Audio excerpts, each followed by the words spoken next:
나라 살림 꾸리는데 가장 중요한 정부 수입, 세수가 큰 폭으로 줄었습니다. 올해 1분기까지 봤더니 1년 전보다 20조 원 넘게 덜 거쳤습니다. 공민경 기자가 보도합니다. 3월까지의 세수는 지난해 같은 기간보다 24조 원이나 덜 거쳤는데 사상 최대 감소폭입니다.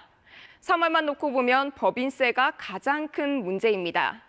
지난해 4분기부터 반도체 한파를 겪고 있는 삼성전자, SK하이닉스 같은 대기업들의 수출 실적이 크게 나빠졌고 이 여파로 법인세가 6조 8천억 원 줄었습니다.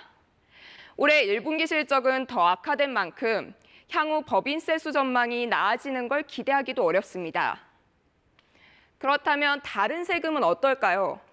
얼어붙은 부동산 경기 탓에 거래가 줄면서 양도소득세 등 소득세는 3월까지 실적이 지난해보다 7조 원 넘게 줄었습니다. 상품 판매와 서비스 등에 붙는 부가세도 5조 6천억 원 정도 감소했습니다.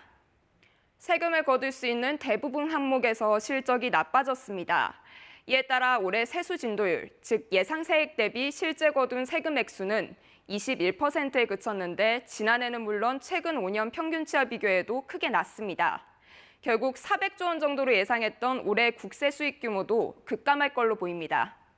정부도 이런 가능성을 인정합니다.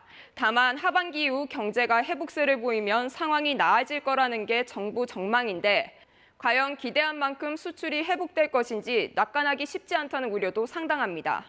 이제 중국 경기 회복이 한국의 수출로 얼마나 이어질 것인가, 그리고 미국이 금리를 내릴 것인가, 이런 부분에서 굉장히 불확실성들이 크고요. 대규모 세수 손실에 대한 대비책이 필요하다는 지적이 나오는 이유입니다. KBS 뉴스 공민경입니다.